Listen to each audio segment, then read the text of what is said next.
hardening off cool season crops, and setting up my GreenStalk with my strawberries today. Hello everyone and welcome to Kim's Cozy Corner. It's an absolutely beautiful March day outside, so we're going to find something to get into.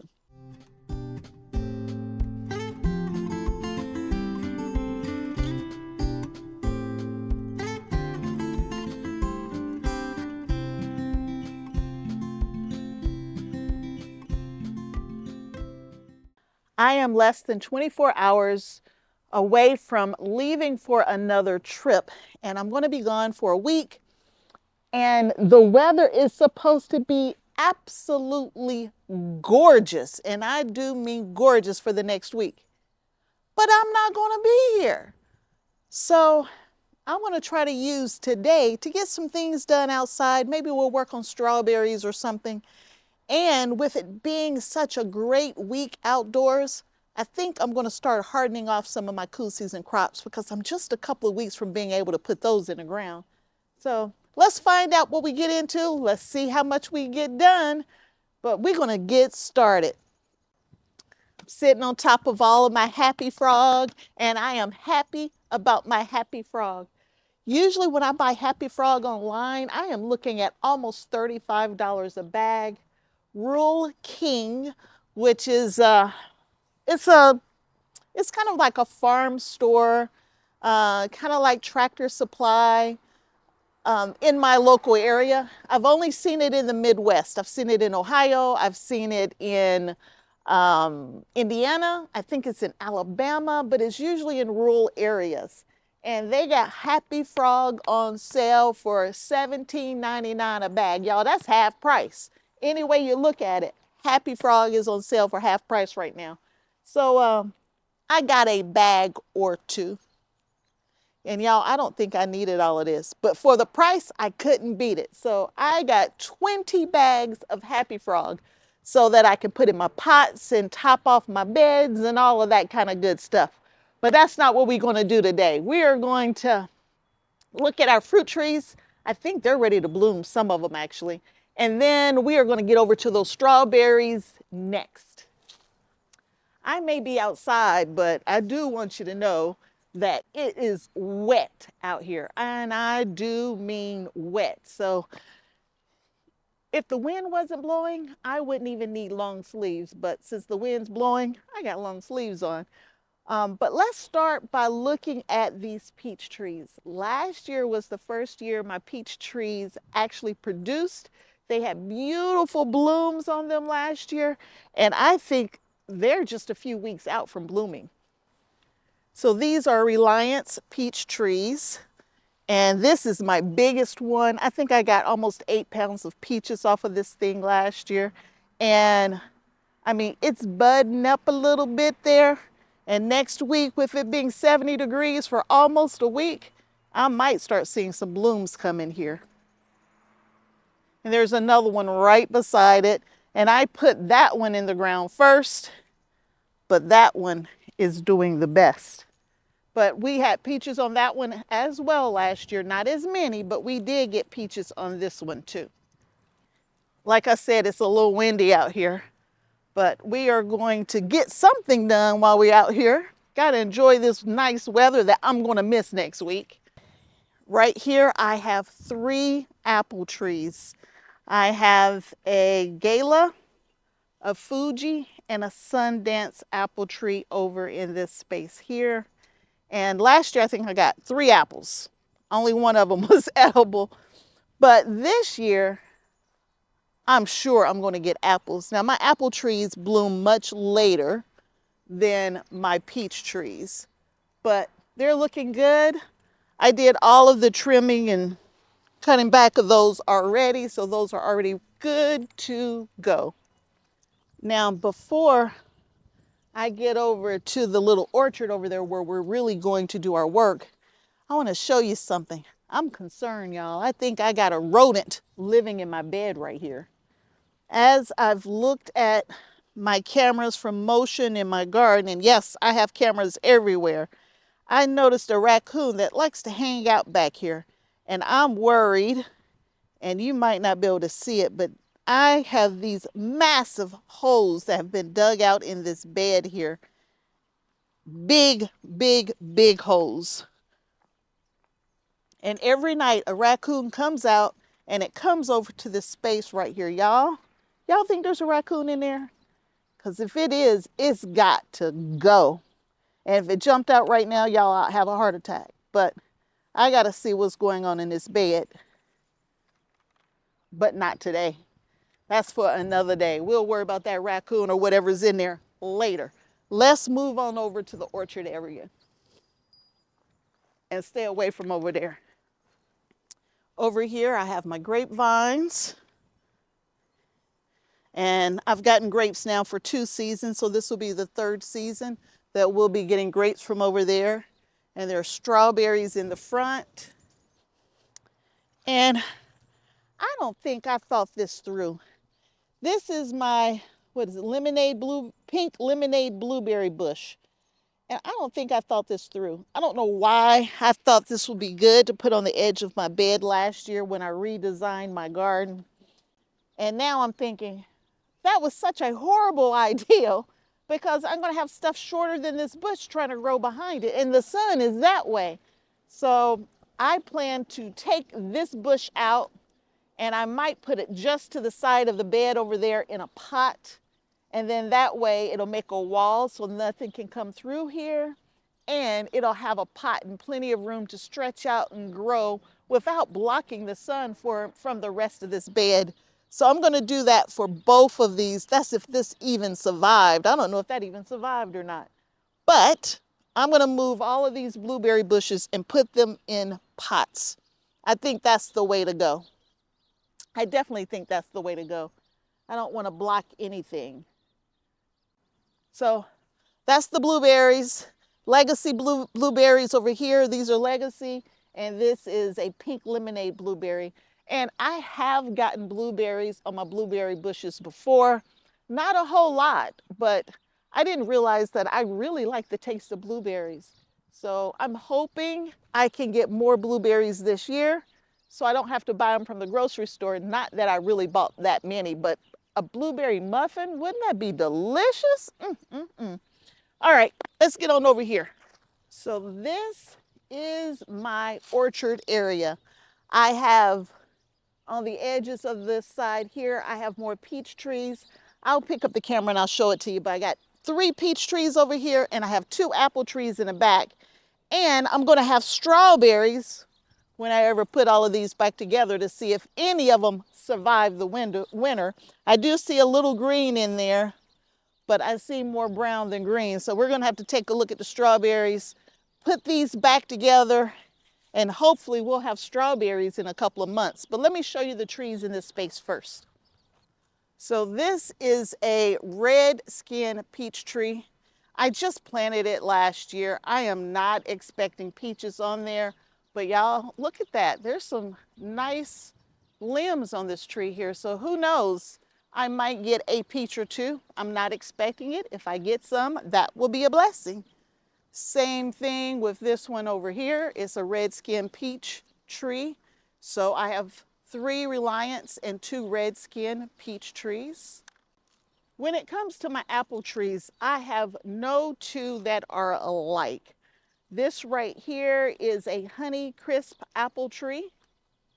And no, I'm not expecting anything off of that this year, not this one. Maybe next year or the year after. This is a Pink Lady apple tree, one of my favorite apples right here. Now this apple tree is going to get much larger than all of the other apple trees that I have. Since I know this Pink Lady is going to get larger than everything else, I put it on the east side of the garden because the sun is going that way and I don't want it to shade anything out. And I gave it more space in between that tree and all the rest of my trees so that, again, it has room to spread out. All of the rest of the trees that I have are dwarf trees of some kind. Not even semi-dwarf, they're all dwarf. They're not going to get any taller than 8 to 10 feet, if that. I should not need a ladder to get apples or peaches off of any of the trees that I have in my garden. The only one I'm concerned about is this pink lady. So I'm going to have to really do a good job of keeping it trimmed and in order so it doesn't take over. And the last tree that I need to share with you is this one right here. This peach tree was relocated from another spot. I picked the whole thing up, pot and all. The root was coming out the bottom of the pot, so I had to cut a large part of that root off. But I dug a hole and kept as much as I could. I watered it in really good. And y'all, this peach tree is loaded with buds. This is the best I've seen it in the, 4 years that it's been here. It did put peaches on last year, but somebody stole all the peaches. That's one of the reasons why I relocated it from next to the street over there and moved it farther into my property. And I got cameras everywhere now. Let somebody come in here and I set some alarms off. That'll scare the pants off of them. But anyway, I'm pretty confident that this tree will absolutely have peaches on it again this year. And that moving of the tree to another area did not delay or stunt the growth of this tree here. And it's a Reliance peach tree. All right, it's time for me to get busy over here, y'all, and start putting these things back together. So there's a total of 3 green stalks over here. There's a green, a stone, and a chocolate brown green stalks over here. I think they are all 7 tiers.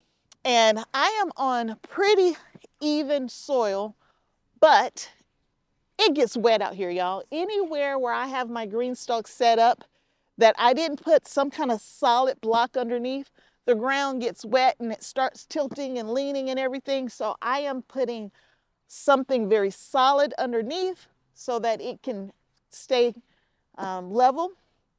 And we're going to put an ultimate spinner on each one of these. So the question is, where am I going to put them? I don't want it to get blocked out by the sun in any way. I'm thinking, what do you guys think? If I put one here, eventually that peach tree is going to get in the way of it. But for now, I can always move it, right? I can always move my green stalks. That's one of the good things about a green stalk. You just pick it up and relocate it. So I'm thinking I'm going to put one there, one here, and maybe, oh, this, if I put it here, it's going to get shaded out, won't it? But I have 3. We got to put them somewhere. I may have to just keep them on this side over here. This year anyway, we can always put them somewhere else later.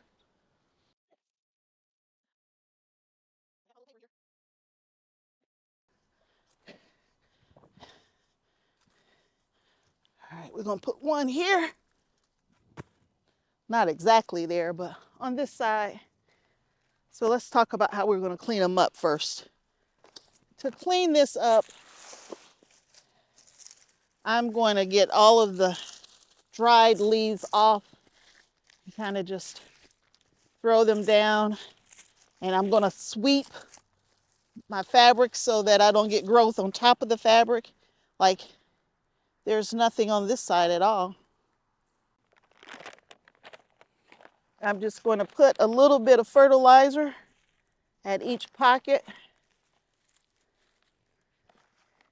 And y'all, that's all I'm going to do. Kind of mix it in just a little bit. And that's the process I'm going to use for all of them. But guess what? I'm going to have to put a little soil in it too. All right.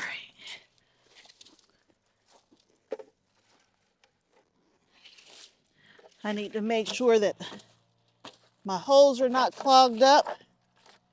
Put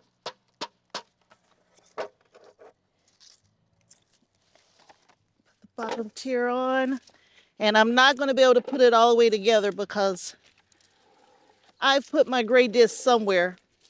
And the question is, where? And I'm not in the mood to hunt them down today. So I'm not going to be able to put it all the way together. But you'll get the gist. We'll get it put together later.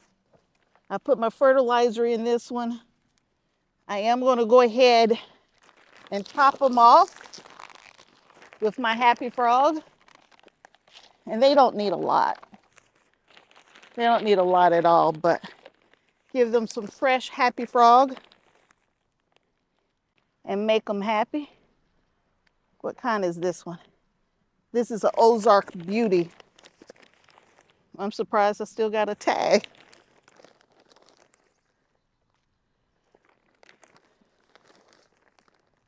The fertilizer I used is Dr. Earth.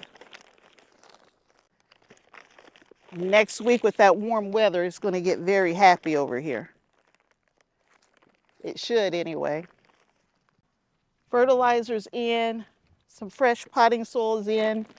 If I was going to put the whole thing together, which I'm not, because I don't have all my gray disc, but I'll put as much of it together that I can for you. All right, so I got one gray disc here, and we're going to line the holes up with the pocket. And then we put the next layer on. So let's grab a layer. At least you can see the process, if nothing else. And the pockets go opposite, so it's going to fit right in the middle of the one just below it. And typically they fall right in place. I got a lot going on with this thing though. And it should sit all the way down. And I think it did. All right. So clean the dead leaves off, just like I did with the other one. And this is going to be the process I use for all of it. Oh, I see green leaves in this one.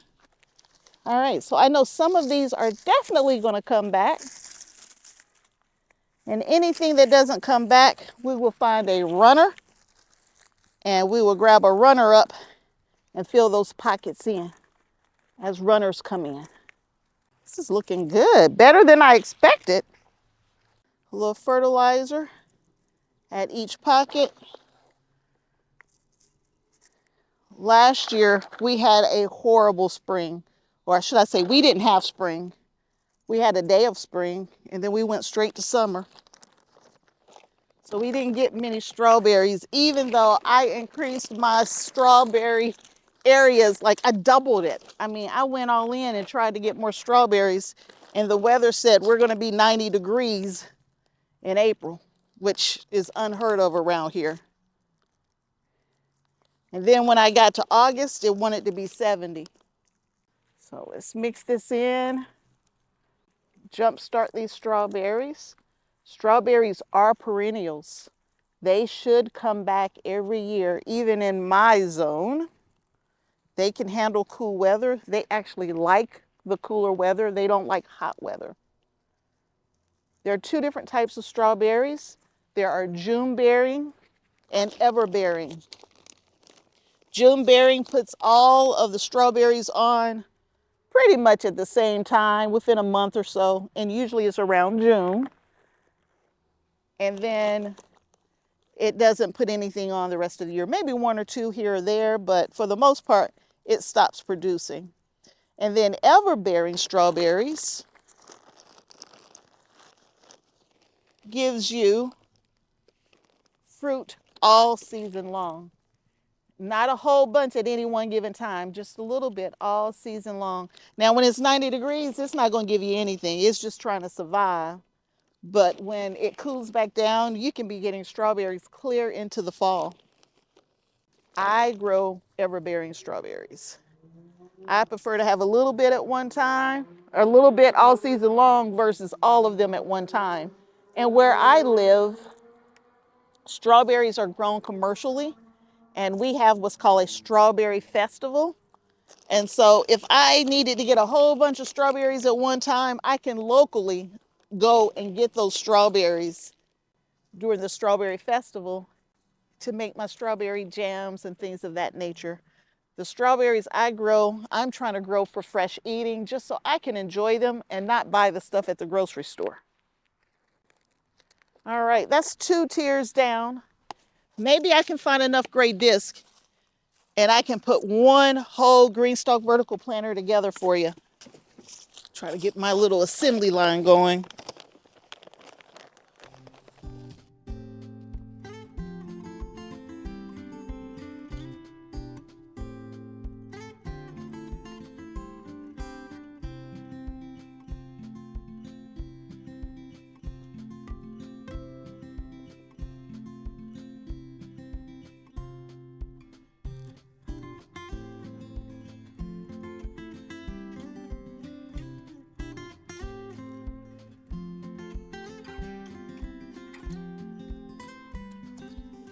I'm always checking and double checking to make sure that they are sitting flush.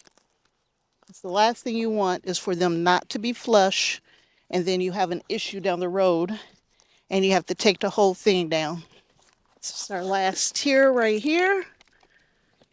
At least we get one of them up. We can come back and get the rest of them up later. We just couldn't let a good day like this go to waste.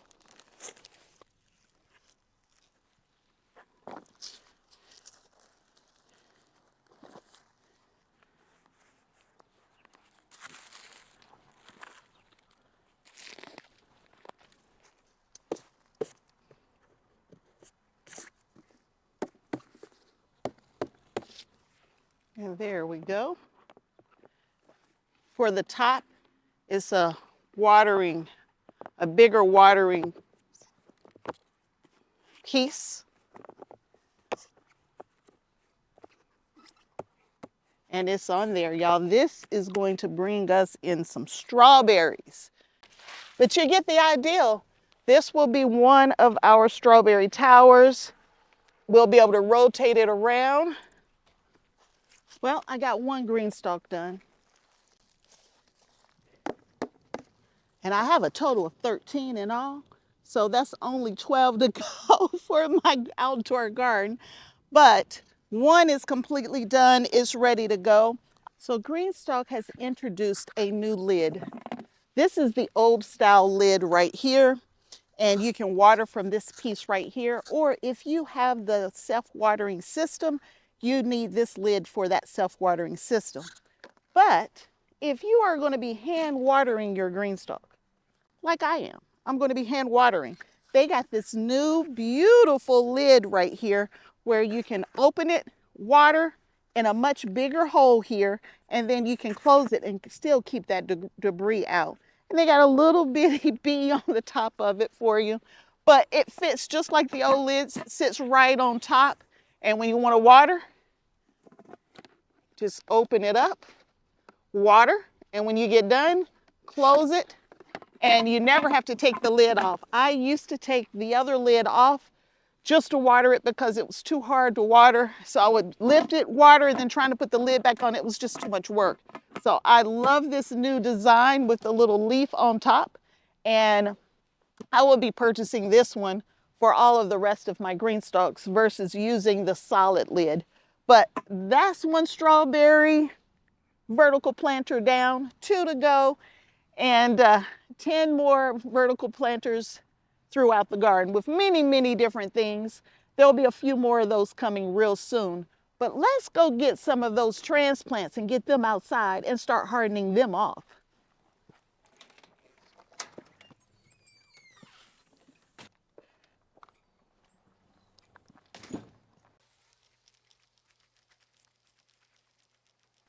Whew. Let me take a seat while I'm at it. But I have some of my transplants here. These are cool season transplants. It's broccoli, it's cauliflower, it's cabbage and kohlrabi. I think that's all I have here. Yes. And these I started indoors back in what, early February, I think. I don't know. I'll put the date right here of when I started them indoors. And I got beautiful weather for the next week. And these are cool season crops. And so I am going to start hardening them off. When you are hardening off your plants, your small young seedlings, your transplants, you don't want to stick them out here in a fully sun day you know, where the sun is out, and it's just going to cook your plants. That's exactly what's going to happen. Even though it might only be 60 degrees outside, they are not used to direct sunlight. At least my plants aren't. So I am going to put them here on my she shed on the steps, and we are in the shade actually. This area gets super, super early morning sun at like 8 o'clock in the morning or something like that. But by 10 o'clock, it's in full shade. And I am going to put it just to the side here behind this railing, which means it's not going to get direct sunlight ever, not even super early in the morning. The nights are going to get down into the 40s, which hopefully they'll survive that. They've survived that before many, many times. There's no frost in sight. Some of the nights are going to be down in the 50s, and I know they'll be fine with that. My issue is I'm worried about them getting too much sun before they're ready for that sun. Typically, I bring them upstairs and leave them kind of in the sunlight coming into the house for a little bit, and then I slowly work my way out. But I'm not going to be here, y'all. I'm not going to be here. And in 2 weeks, when I'm here again, I'm going to want to plant. So I am going to risk a couple of my plants out here. I'll have my mom check on them every day. If they start looking like they're not happy, even though I got them in the shade, we will bring them back in before I lose all of this hard work that I've started. And I mean, this is some of the best looking cauliflower I've ever grown. I mean, it's absolutely perfect. I got Bilko, which is a Napa cabbage in here. I got my kohlrabi in here. I mean, they are happy and they're looking good. Cabbage of all kinds. I said cauliflower. Those are all cauliflowers. What else I got over here? A majority of my broccoli, y'all. And I want my broccoli. I don't want to lose my broccoli. So mom will keep her eye out on them, make sure that they're holding up okay. I will keep checking on them today, even though they are 100% in the shade already. I will check on them first thing in the morning before I leave for my trip, but I think it's time to start letting them enjoy the outdoors, which is going to just make them so much stronger when we finally do get them in the beds. So let's get these over here. Hopefully the squirrels and the rabbits and the deer and the raccoon and what other rodent, pest, animal out here, the coyotes, who else come through here at night when my camera's catching everything? Hopefully they won't bother these plants. I haven't seen any rabbits. It's still a little cold for them to be out, but hopefully they won't bother anything. We will keep an eye out on them. And we're getting them ready, y'all. I'm so ready to be outside. I want to be outside right now. I don't want to overdo it. I know I still got time, y'all. I still got time. It's early March. And I will get out here late March, early April with a few things, but we still got some serious time before we get too busy out here. But I'm ready to clean it up. I'm ready to get started. But I don't want to be too hasty. So that's it, y'all. I'm not doing any more strawberry planters. I'm tired. I'm not doing any more. But you saw me put one together. You saw how I'm cleaning it up. So if you have planters and you need to clean yours up, there you go. I will put in the description below a link of how I completely put my strawberry planters together, my GreenStalk planters. So this is like the third video where I've done that. So I'll make sure you have access to all of those videos. You know, maybe you can be outside with your strawberries. Maybe your strawberries are already coming in, depending on where you live. So those videos might be useful to you. But y'all, that's it for today. I am going to go cook dinner now and keep moving and keep things going so I can get ready for my trip. I hope you enjoyed it, and I will keep these videos going because in between all of my business travel, I'm always putting some kind of content out there just for you. So until next time, and I hope there will be a next time that you hang out at Kim's Cozy Corner with me. Bye.